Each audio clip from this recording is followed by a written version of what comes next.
ہمارے بدن پہ اتنے بال نہیں ہیں جتنے رسول اللہ کے احسانات ہیں. ہمارا ایک ایک بال قرض رسالت میں جکڑا ہوا ہے. خدا شناسی تو بڑی دور کی بات ہے، ہم خود شناس بھی نہیں تھے. ہمیں تو اپنے آپ کا بھی نہیں پتا تھا کہ ہم کون ہیں. اور مجھے بتاؤ، جس کو یہ بھی نہ خبر ہو کہ میں کون ہوں، اس کے پلے ہوتا کیا؟ اقبال نے کہا تھا نا، اپنے من میں ڈوب کر پاجا سراغ زندگی، میرا نہیں بنتا تو نہ بن، اپنا تو بن.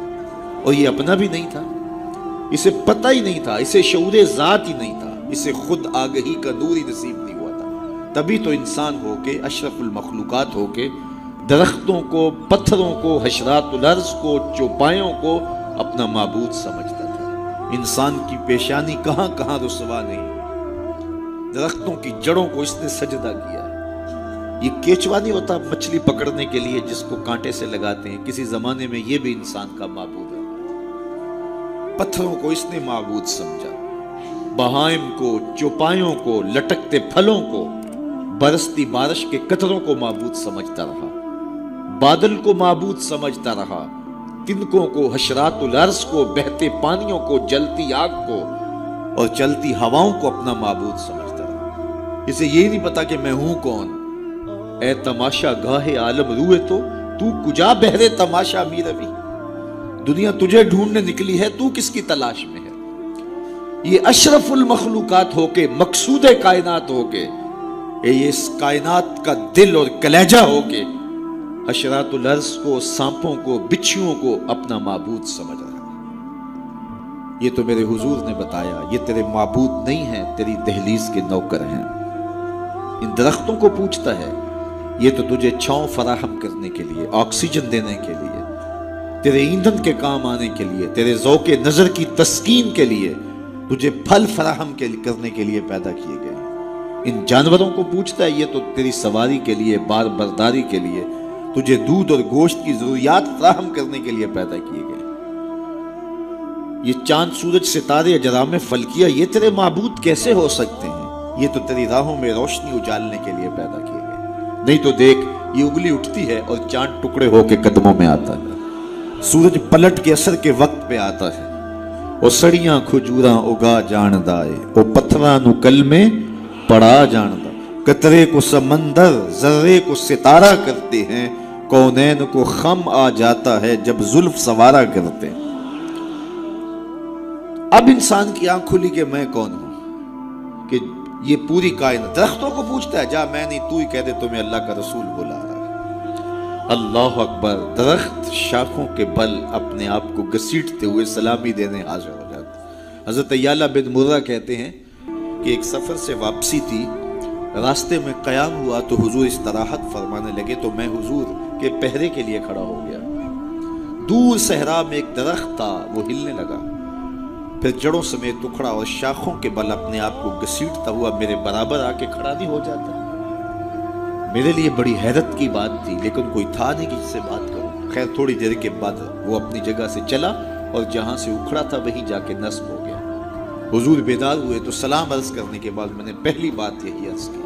میں نے کہا، حضور وہ سامنے والا جو درخت ہے تھوڑی دیر قبل اپنی جگہ سے اکھڑا تھا، شاخوں کے بل اپنے آپ کو گھسیٹتا ہوا یہاں آیا، رکا، جھومتا رہا، پھر واپس چلا گیا. حضور نے حیرت کا اظہار نہیں کیا. میں تو سویا تھا، تفصیل سناؤ. کوئی آندھی آئی، کوئی جھکڑ آیا، کوئی طوفان آیا، کیسے اکھڑا؟ حضور مسکرا دیے اور فرمایا، ھذہ شجرۃ استاذنت ربھا.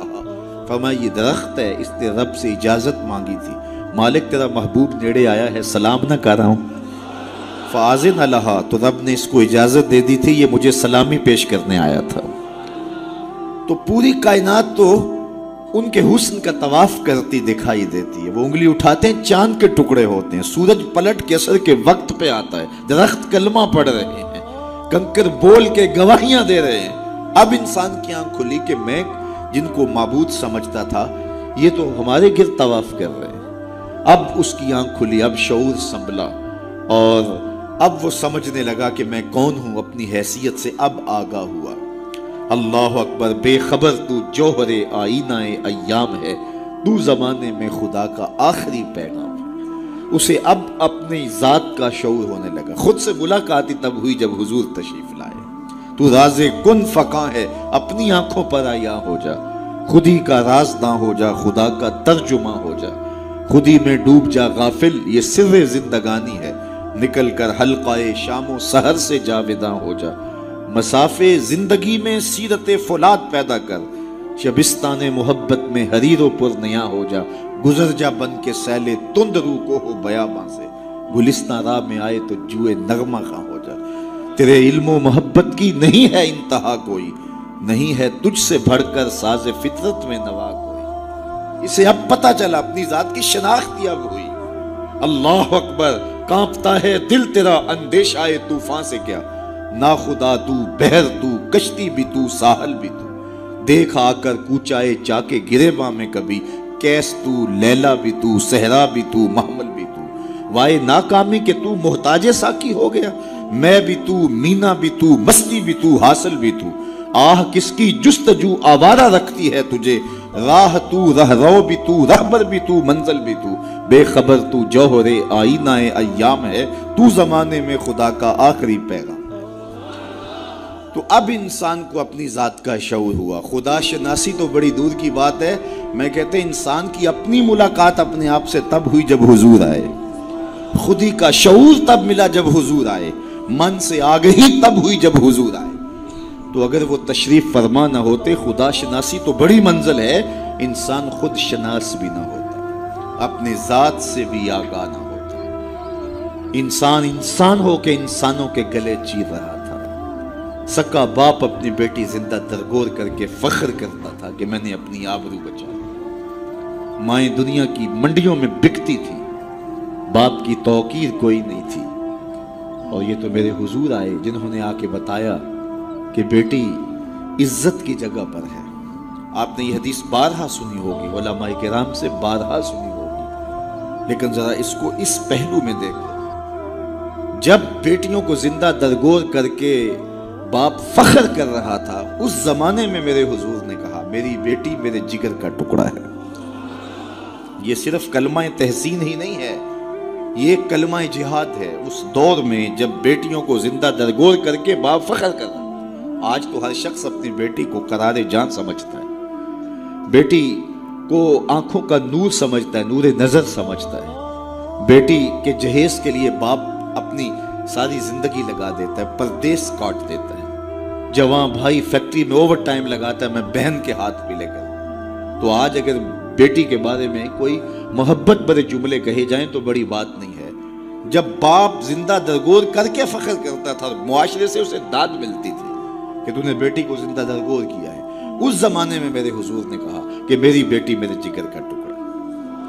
اللہ اکبر، کیسی تبدیلی آئی۔ ایک موقع آیا، فرمایا کہ جو دو بیٹیاں یا دو بہنیں ان کی اچھی تربیت کرے اور ان کو پروان چڑھائے اور ان کی اللہ کی رضا کے لیے شادی کر دے تو قیامت کے دن وہ میرے ساتھ اس طرح قریب ہوگا جس طرح یہ دو انگلیاں قریب ہیں۔ تو مجلس میں موجود ایک صاحب اٹھے، کہا حضور اگر کسی کی دو بیٹیاں نہ ہوں تو ذرا اس کے پیچھے جھانکنے کی کوشش کیجئے، کہاں بیٹیاں زندہ درگور ہوتی تھیں اور کہاں ایک بیٹی والا سوچ رہا ہے کاش کہ میری بھی دو بیٹیاں ہوتی اور میں یہ احساس پاتا۔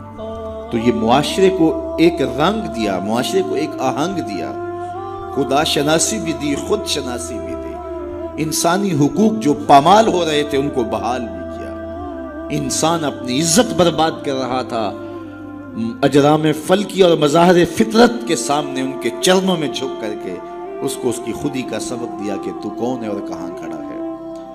ایک شخص ایمان لانے کے بعد حضور کی خدمت میں حاضر ہوا، عرض کرتا ہے جاہلیت کے زمانے کی دو باتیں ہیں، ایک یاد آتی ہے تو ہنسی نہیں رکتی اور ایک بات یاد آتی ہے تو آنسو نہیں تھمتے۔ کہا وہ کون سی دو باتیں ہیں؟ کہا وہ بات جو یاد آئے تو ہنسی نہیں رکتی وہ یہ ہے کہ میں ایک لمبے سفر پہ گامزن تھا، میں نے سفری معبود پتھر کا بنا ہوا ایک بت بھی اپنے سامان میں باندھ لیا کہ راستے میں پوجا پاٹ بھی چلتی رہے، لیکن جب سامان اٹھایا تو سامان بہت بوجھل تھا۔ میں نے سوچا کہ یہ تو میں اپنے ہی معبود کے بوجھ تلے دب کے رہ جاؤں گا، تو میں نے اس کو نکال دیا اور آٹا یا ستو گوندھ کر کے میں نے ایک چھوٹا سا معبود تیار کیا اور اس کو دھوپ میں رکھ کے خشک بھی کر لیا کہ مزید ہلکا پھلکا، اور اس کو اپنے سامان میں اپنے ساتھ رکھ لیا۔